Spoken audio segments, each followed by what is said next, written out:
Hey, good morning, everybody. How's it going? Oh, get this sorted out. There we go. Everybody who's already here, it's great to see you guys. It is a lovely, gorgeous Thursday morning here in Western Colorado. The sun is just about to come up. It's crystal clear, which means it's probably really cold out there. I haven't been out there yet. Let me grab our microphone. I keep forgetting to get that for the audio version. One second.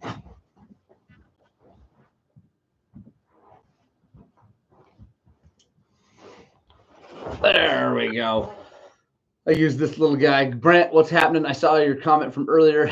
Only 33 hours. That's awesome. Yeah, I use this little guy to record the audio. If anybody here is watching or watching this later and has listened to the audio podcast, let me know how it sounds. I would love to know what your experience is on the other end. As I'm editing it, it sounds fine, but if I don't know. Anyway, there's my mom. Hi, Mom. I love you so much. 5280 James, what's happening? Bruce Kennedy, Bike Vault, what is going down? Good to see you guys all here for another lovely Gospel of Two Wheels.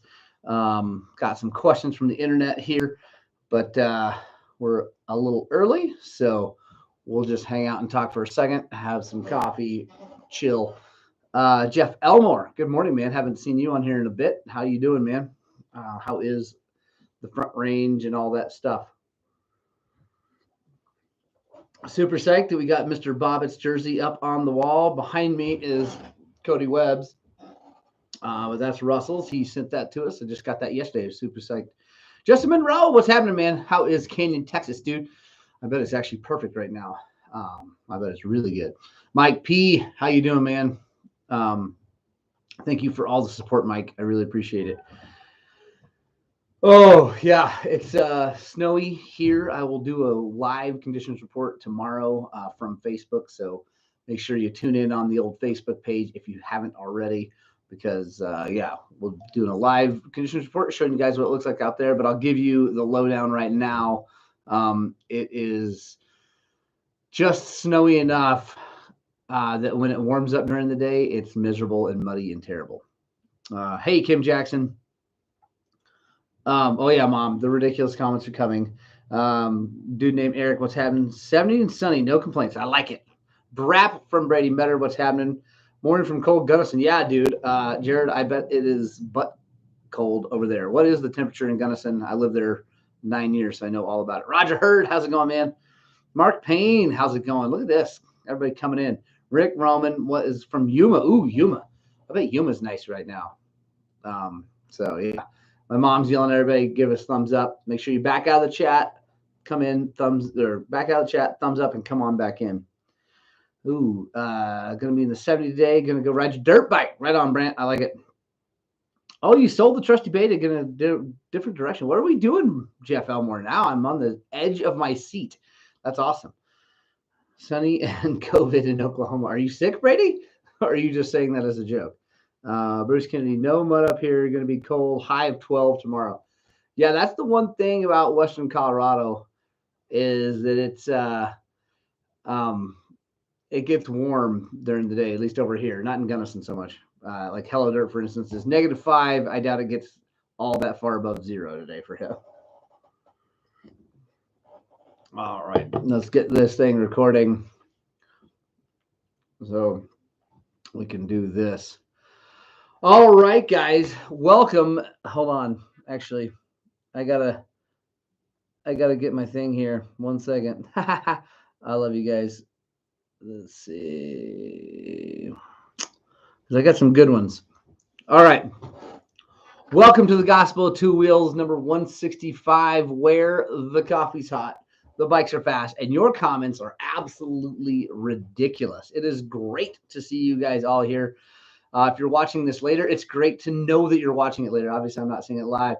But if you're here live with us, I love you guys so much. Thank you for joining us every Thursday morning at 7:30, minus a few because of traveling, racing, things like that.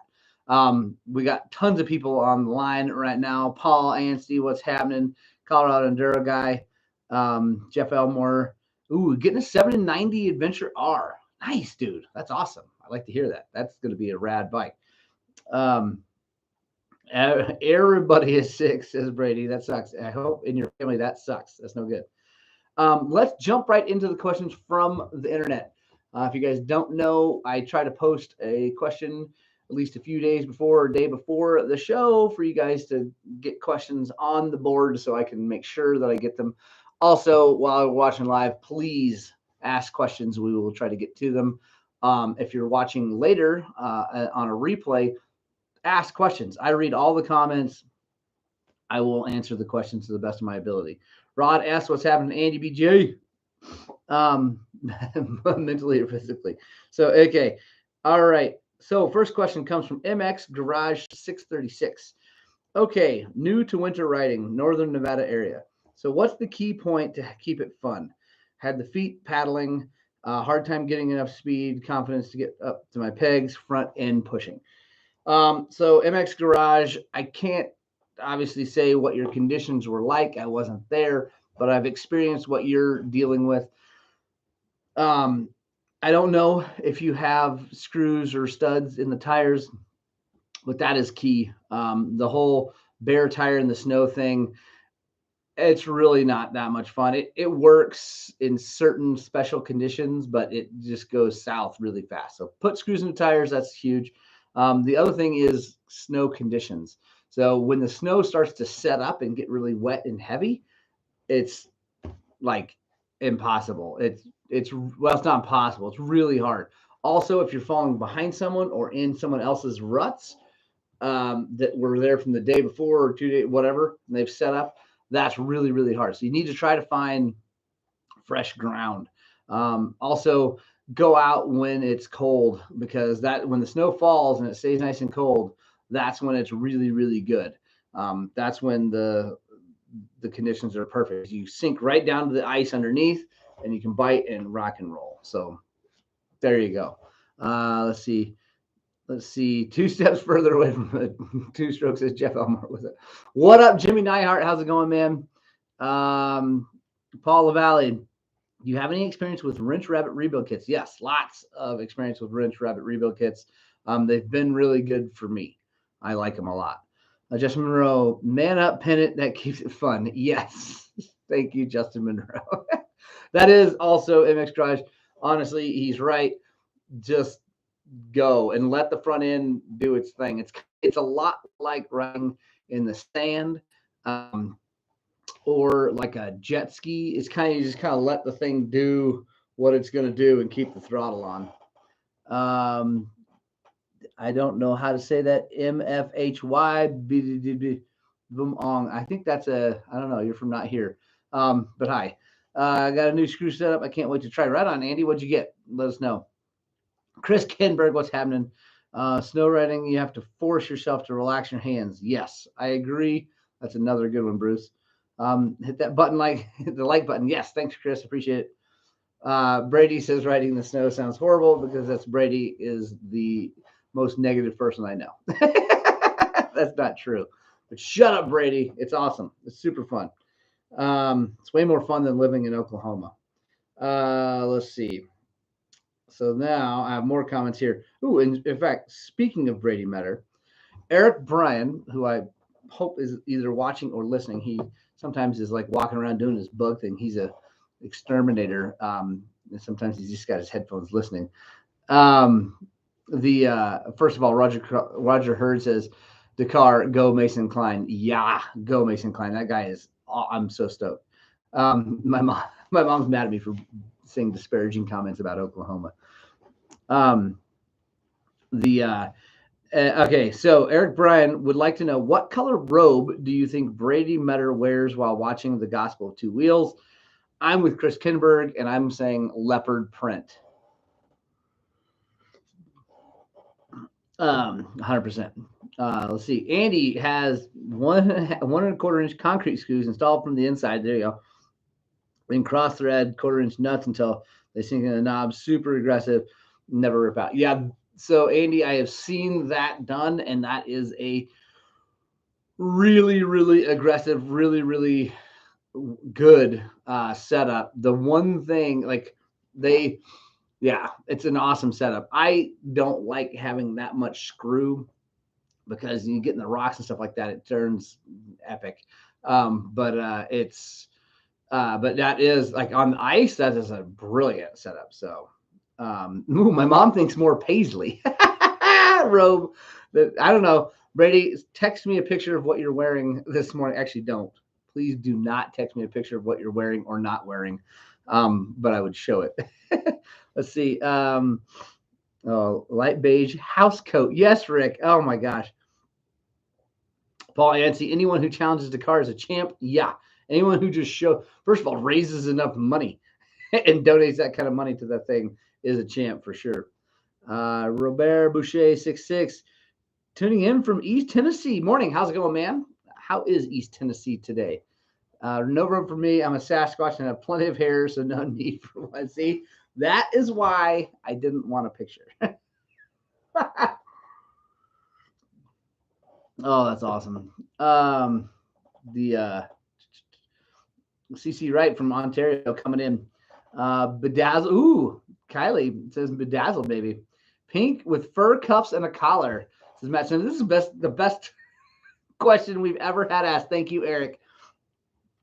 Jimmy Neihart boxer briefs. Oh my gosh. Picture coming soon. This is unfortunate. It's going to be something I can never unsee. Went with the Smith screws and it made the tire weigh a ton, but oh well, so worth it. Yeah. And way cheaper than my setup. So, because my setup with the grip studs is crazy expensive, but it's freaking amazing. If you guys haven't watched that video of us riding in the snow, there's some of those hills that, I mean, with the concrete screws, you would have made it up too, but like with anything without bare, with bare tires, you'd have been in trouble. Rainy and slippery, Robert says. Good morning, Matt Simpson. How are you? Kevin O'Laughlin, good morning. How are you doing, man? All right. So Jace Jackson asks, what's your point of view on neck braces? We'll get to that. Then side note, what's the band and song you used for the intro? The band is Vicious Cycles. The song is High and Wild. So my point of view on neck braces, I don't have, honestly, a solid point of view. I used to wear one. And then I quit wearing one because it didn't work with my GoPro. So on trail rides and stuff like that. So I'd wear it racing when I was trying to go fast. And then I kind of just quit wearing it. So, not kind of, I gave it away. So I'm not, I don't know. I've had friends get hurt both ways, with and without, and I don't know which one, it's hard to prove anything. There's not a lot of science. And I think the reality is, I'm going on, a little bit of what, the guy that got hurt and broke his neck, Ryan Hughes, says is that it's like every crash is so different and every condition is so different. I don't think you can really prove that that it makes a difference. I don't know. So for me, it limits visibility, it limits all that stuff. Obviously with the camera, it's a pain. So I just don't wear one. Brady says, Rhino says they're dumb, and he does say that they're dumb and all that. But he's got some decent thoughts behind that to back that up, besides just saying they're dumb. So so I don't wear one. My kids, I don't think they are still wearing theirs either. But Brady says, but Rhino is off his rocker. Agree. He is a little bit crazy. Matt Simpson says too much restriction. I agree. Like I said, it's a dangerous sport, right? So, and the one experience that I have with a really good friend that was wearing one, he crashed at like 5 miles an hour, maybe, and broke his neck, C1, C2, and almost died. And whatever, I was there for the whole thing.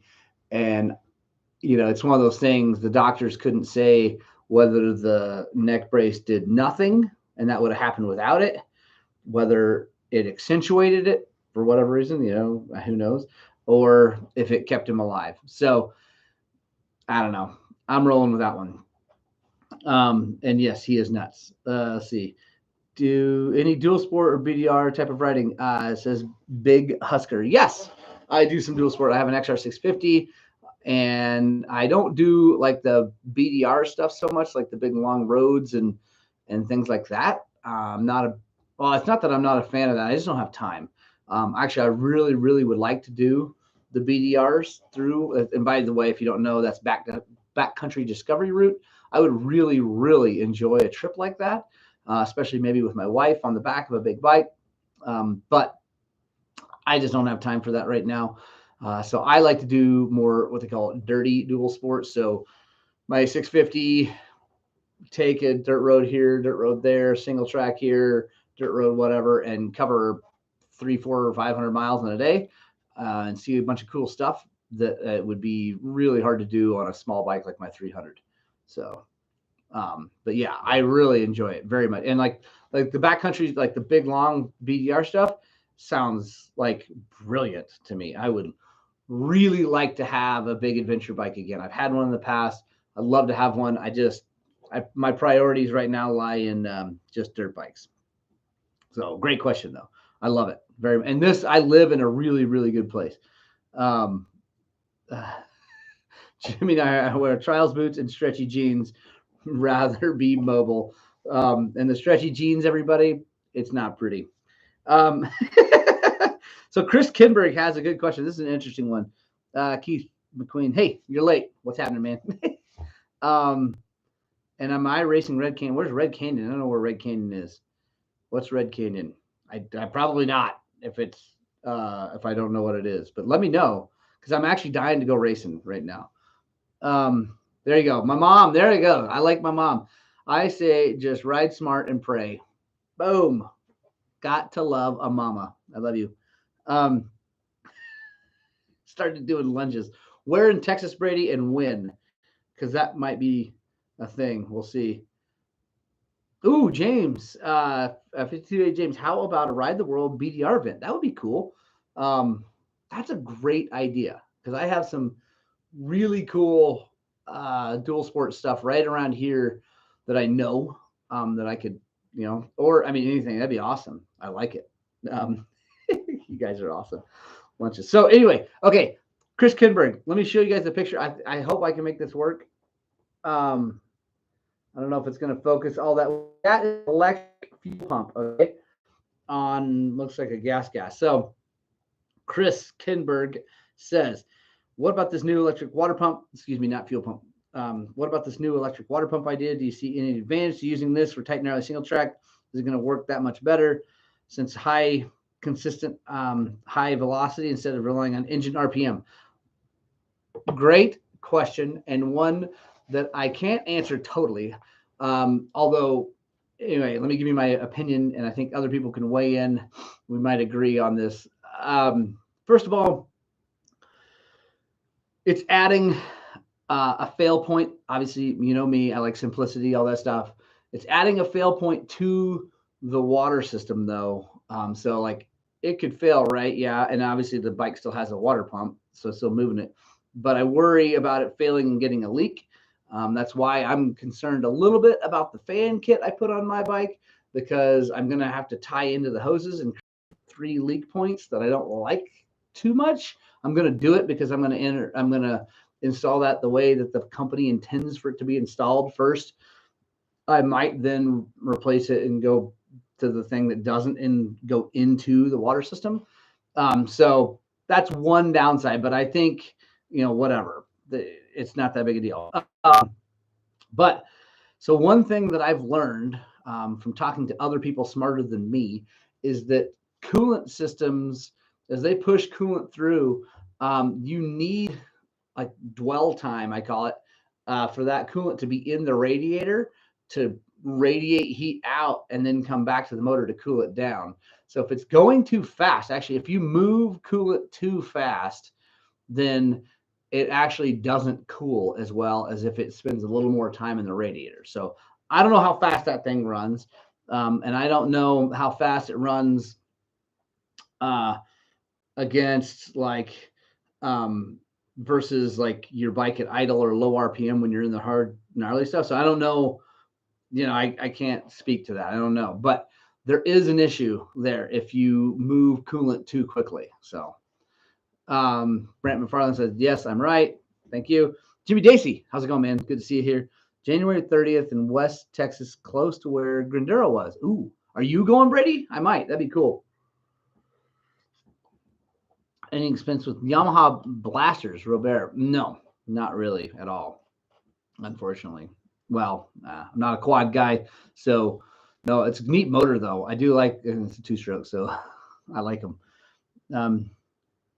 Jeff Elmore, BDRs are not two-stroke friendly. I know, but I have an XR650, which is my favorite bike if you've watched all the videos, and I know you have, Jeff. Do you have to have restriction? Yeah. So yeah, I don't know. I don't know if you have to have restriction in that. I don't know how it works, but it's Roger Hurd's gonna ride his dirt bike this weekend. Yay! That makes me so happy. So happy, Roger Hurd. Robert, so I'm a disabled vet with a spinal cord. Okay. So obviously, like everybody knows, I've said this enough times. It's like I personally am not a quad guy. I do see their use. So, and we just don't work on them at the shop. We're mainly a dirt bike shop. But Yamaha blasters are awesome, Robert. I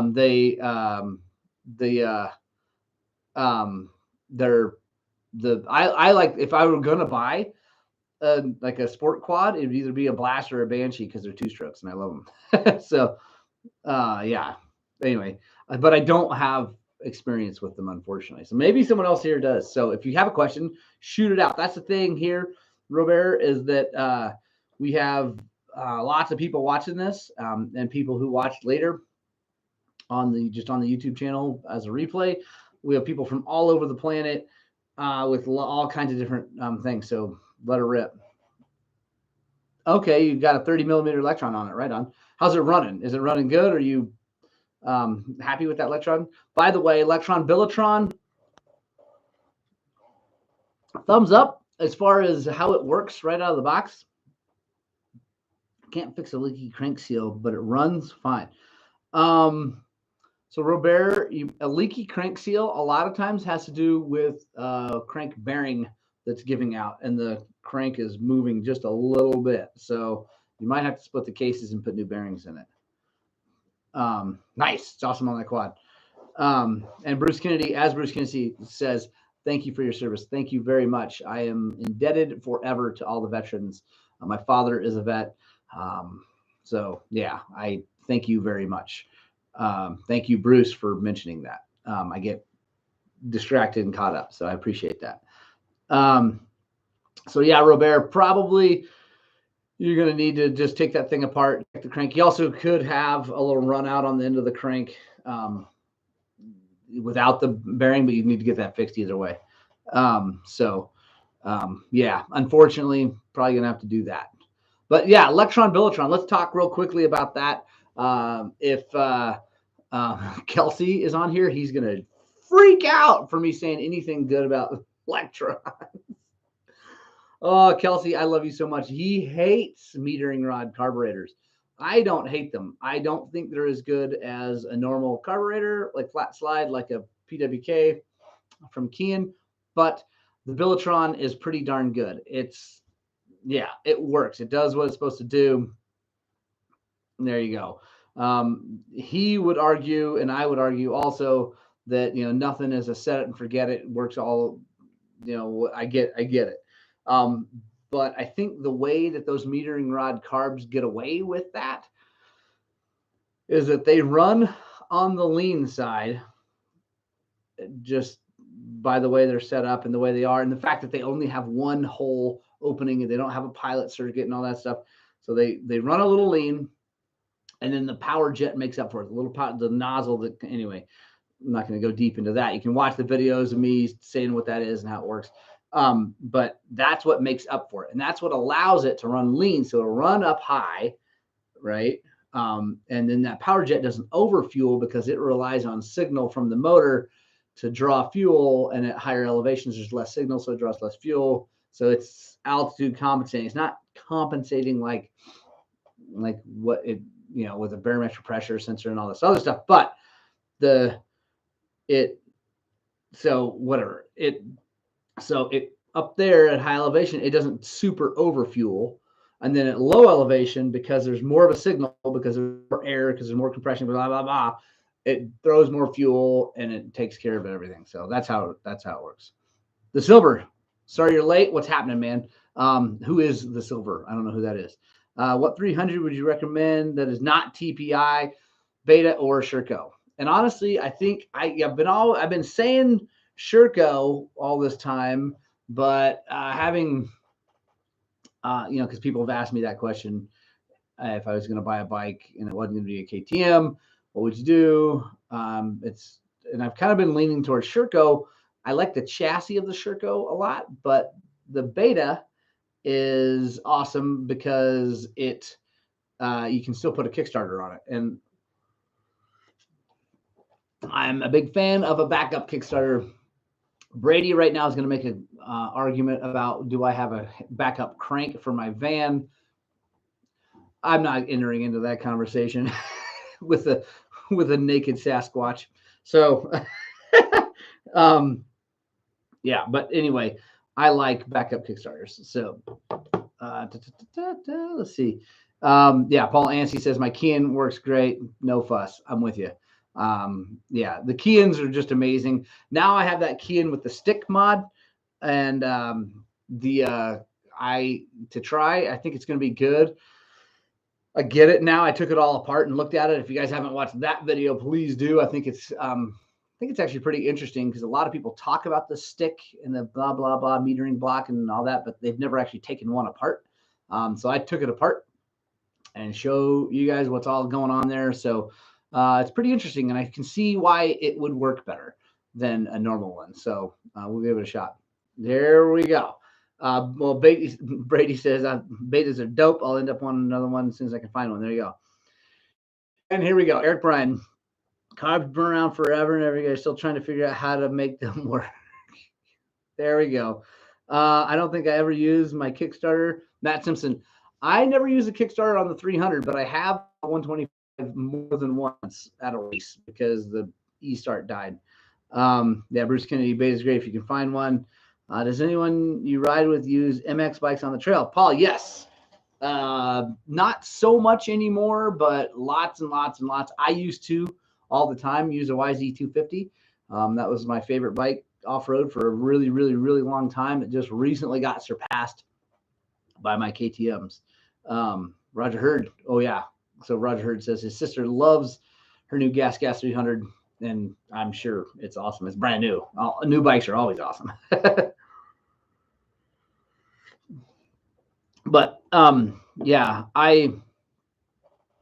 Robert, I use a YZ250. Nice, two-stroke. Yeah, MX bikes off-road are good. It depends, right? So AXs are less good off-road. They're okay. The 250s are better than the 450s. Brady's going to yell at me, although I think he would agree. I mean, he's a giant man on a KX450X, and so it's kind of an off-road bike, but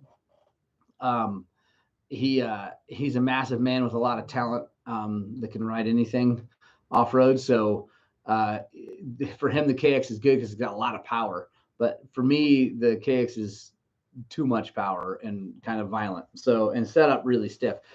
Brady is a suspension tuner for TBT. So anyway, whatever. Paul Yancey says it depends on how gnarly the single track is. So there we go. My KX seemed to work just fine to walk away from you. There it is. It's giving me the finger. It had nothing to do with the KX. It had everything to do with the rider. And arguably, we were on a giant motocross track in the woods. That was hardly off-road in my opinion. Bauer. Hey, I just finished building a CR250 for off-road. So far, my main thought is suspension, which depending on your weight might need to be changed. If you got a CR250 for off-road, Bauer, I would get the suspension revalved. I would talk to Brady Metter. He is the man with TBT. We, by the way, actually, the franchise agreement for TBT for Highland Cycles is finally getting written up. I really believe this time we're getting closer. before it's all been talk with Travis. He's been so busy, but I'm so excited. Yeah, Bruce Kennedy. It's not me and Brady moving forward with TBT Highland. It's me and Travis, because Travis Flateau owns TBT, the company, and then we are all franchisees. So, but yes, finally. Yes, I just got you, Colorado, just got the message about my fan. So yeah, and actually so did the owners of the company.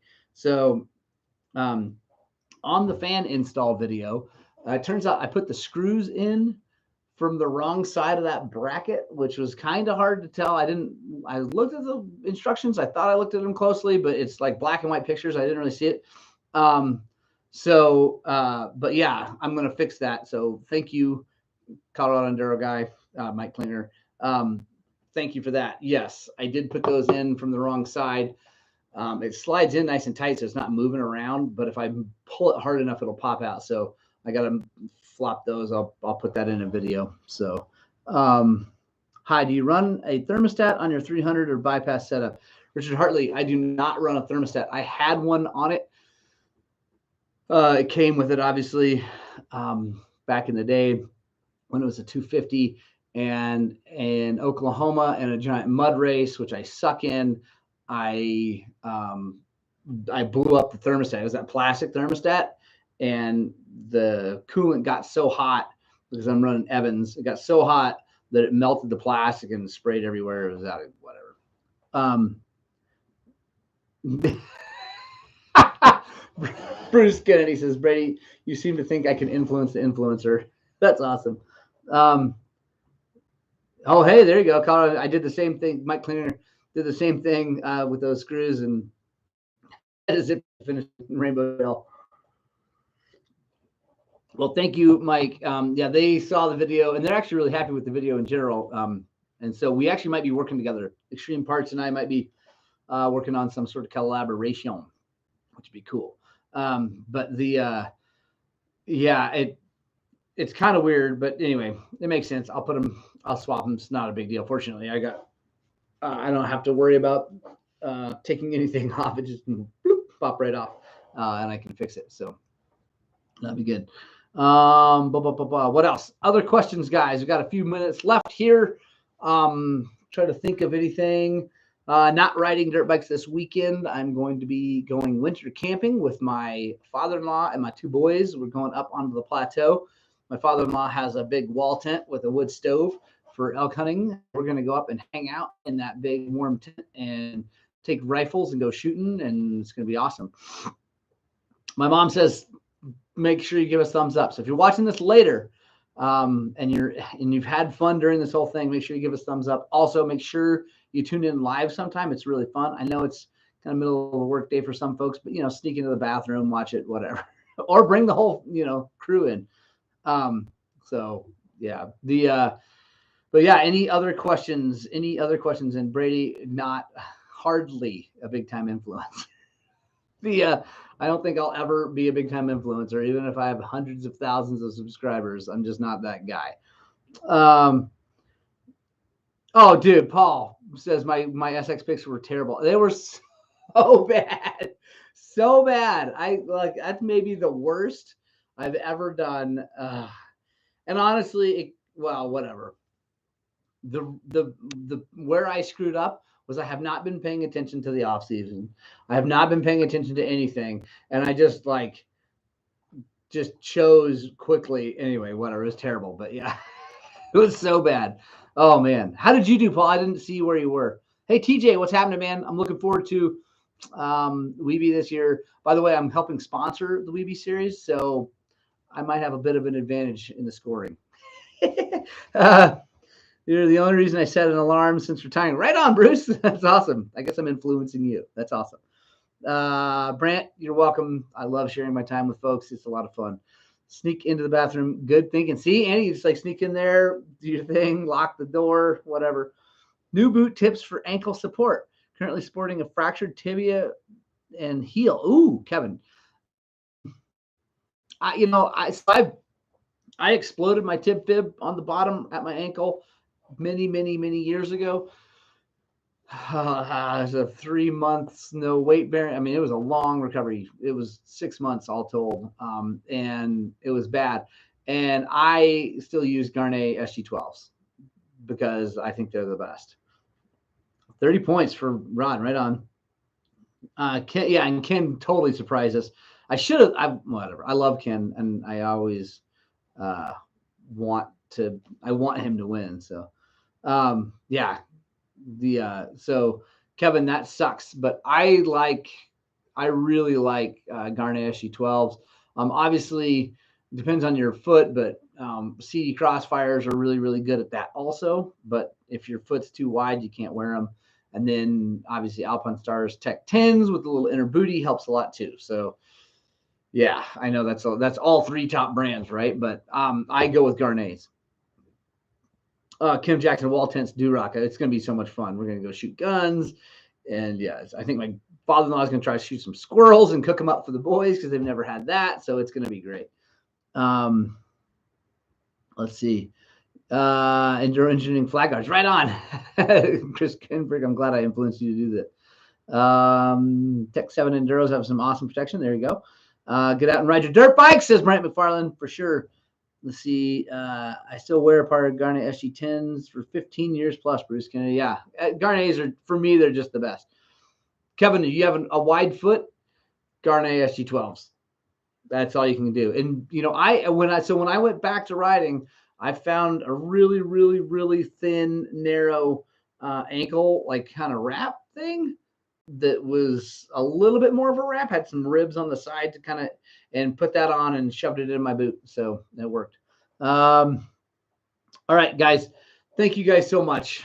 Punk Rock Club, thank you for sticking around. I love you so, so much.